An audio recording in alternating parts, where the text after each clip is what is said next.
Hi, I'm Chris, the practicing artist, and what I'm going to show you today is how I went about painting this little watercolor of red, what I think are poppies in the field, and it's a very simple painting.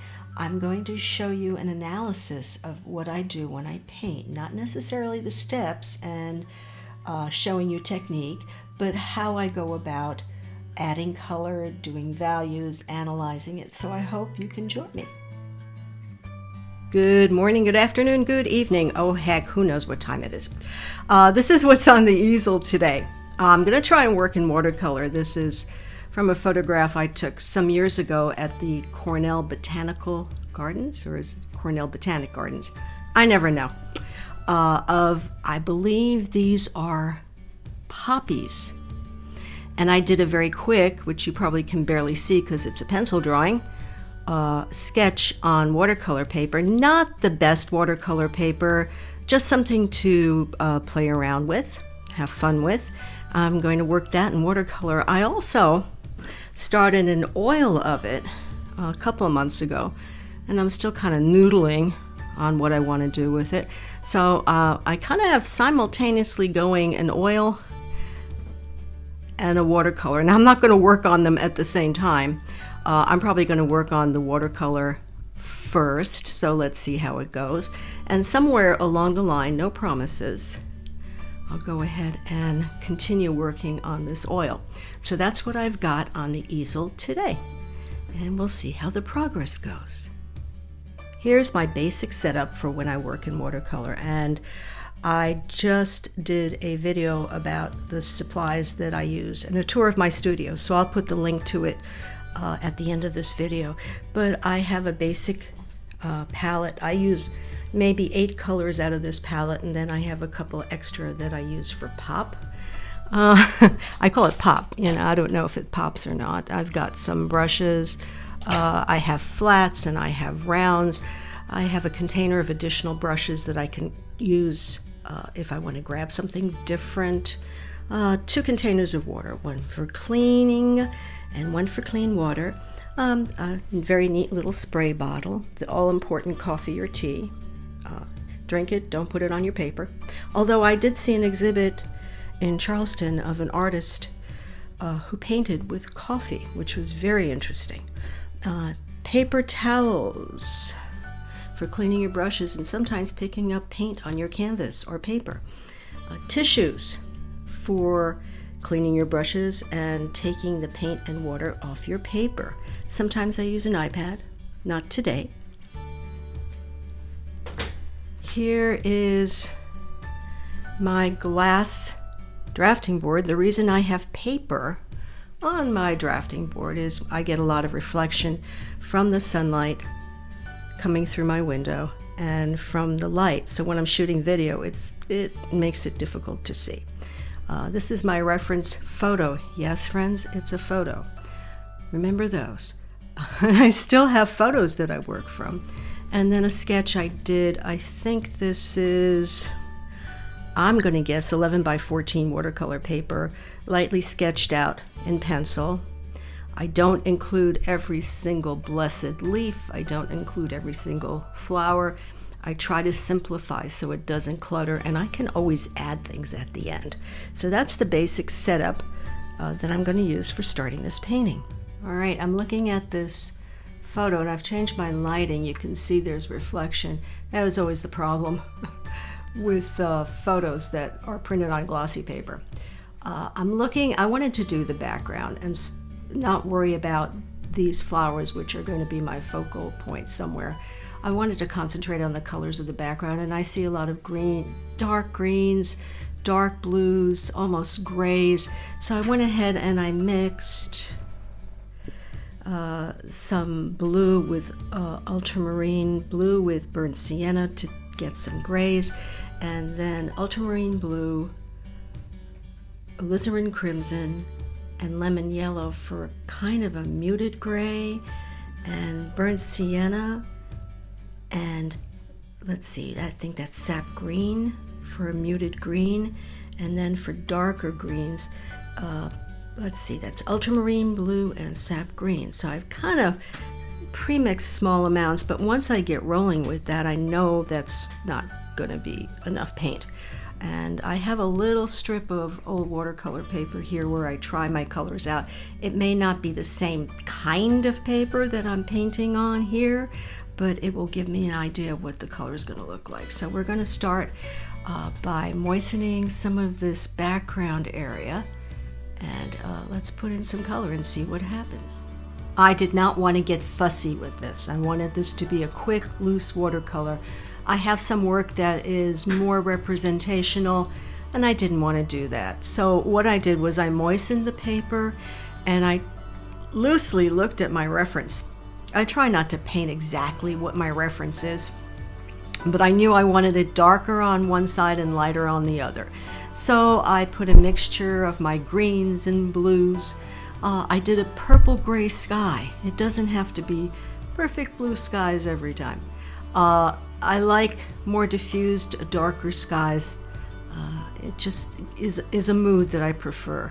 And then I just started charging into the moist paper greens. I used green and blue. I used blue and alizarin crimson and brown for my grays.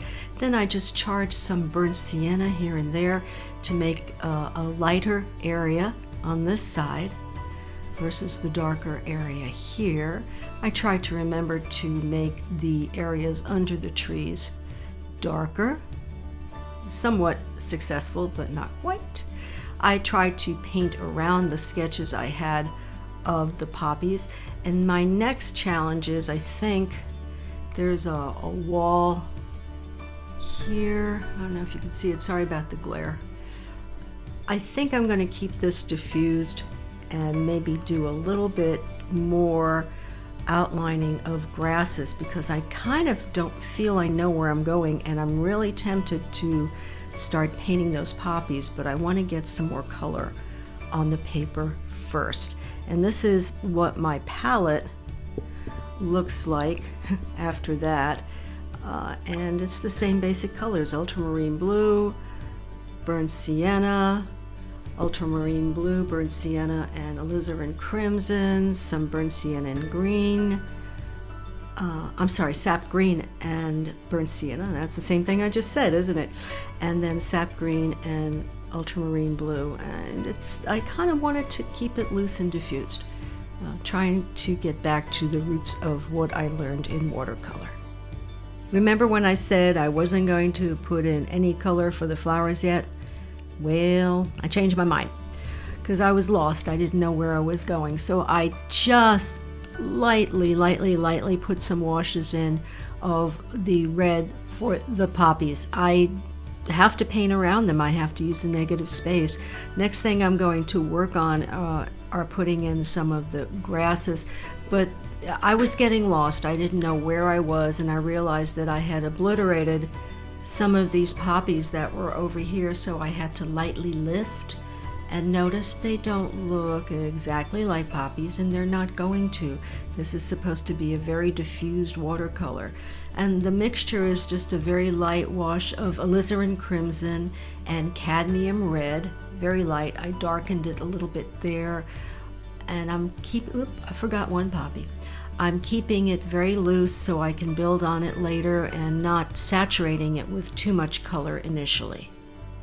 I started adding some greens for the grass here and there, just really diffused colors, diffused mixtures of sap green, lemon yellow, some sap green and ultramarine blue down here with some burnt sienna to give the foreground a little depth, using not a very wet brush, almost a dry brushing technique to pull up some of these grasses, and realize again this is going to be very diffused and very impressionistic. And the poppies, yes, they might look a little bit anemic right now, but I'm going to bring them out later when I'm done and make them really pop.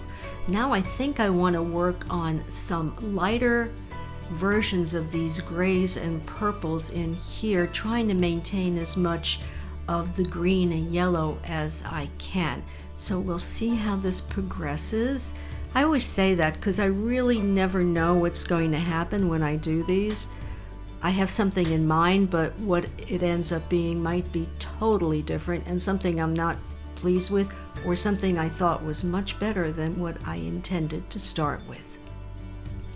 What you're looking at is going to be the finished painting. What I did at the very end is I did some dry brushing with a mixture of sap green and ultramarine blue to get some darks here, and grounding the flowers and leaves and stems and all those grasses there. I didn't touch anything else on the poppies or red flowers. I hesitate to call them poppies because I've been called out on that, where people go, well, that doesn't look anything like the flower you say it is. This is an impressionistic painting. I don't know if people went and told Monet that his flowers didn't look like what he thought they should look like. So I like Monet. I like what he did. I kind of like to get my watercolors as diffused as some of his oils. So these are red flowers. What I did was I did put in some darker valued greens for the stems. I'm not sure what kind of leaves these flowers have. I didn't want the detail. I wanted something very loose and impressionistic and very quick. And that was the whole point of this particular painting. I was indeed confused that I had done perhaps a little bit too much dark in the background in those woods, but when I lifted it and then I put in the deeper values of the red flowers and pulled in some of the grasses, it seems to look okay. So this is the completed painting. I'm going to take a minute now and let you look at it, and then I'm going to go in and tell you what I liked and didn't like about what I did with this particular painting.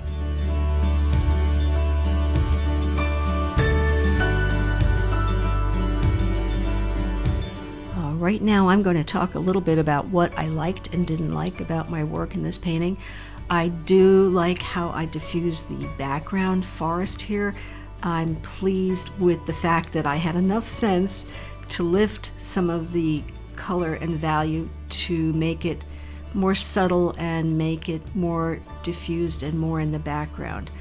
I'm happy to an extent, not thrilled, but happy with how I did these red flowers. Now, I think they're poppies. People will say they don't look like poppies. I've been called out on that in my classes where I say we're going to paint red geraniums, and I have people who are botanical experts, I guess, and say that doesn't look like a geranium. Remember, a painting, unless you're doing highly illustrative work, a painting is an interpretation, just like I interpreted what these poppies look like. Look at my source material. It's tiny. It's red flowers. They're poppies because I happen to be there. So I like what I did with this. I could have left more white in the poppy to give it dimension in the red flower. I like what I did pulling the stems of the flower down. I wasn't too stressed about, gosh, what kind of leaves do they have? I put just some splotches of darker green. I like how I increased the values to make the stems stand out, but kept the background of the greens diffused. I especially like the dry brushing I did here on the bottom of the painting. I tend to go a little crazy with my dry brushing, and I'm proud of myself that I stepped back and stopped. The only thing I'm not thrilled about, but I don't think it hurts the work, is this gray, what was a wall. Should I have fleshed that out a little bit more, made that more predominant? Perhaps not. It seems to work with it. This is a small piece. It was an exercise in painting fast and loose. It's 11 inches by 14 inches. It's not an exercise in being precise. It's an exercise in being loose and fresh and interpretive. And that's what we get from it. So for the most part, I'm happy with it. As you work, you're going to find you sometimes like your work, sometimes hate your work.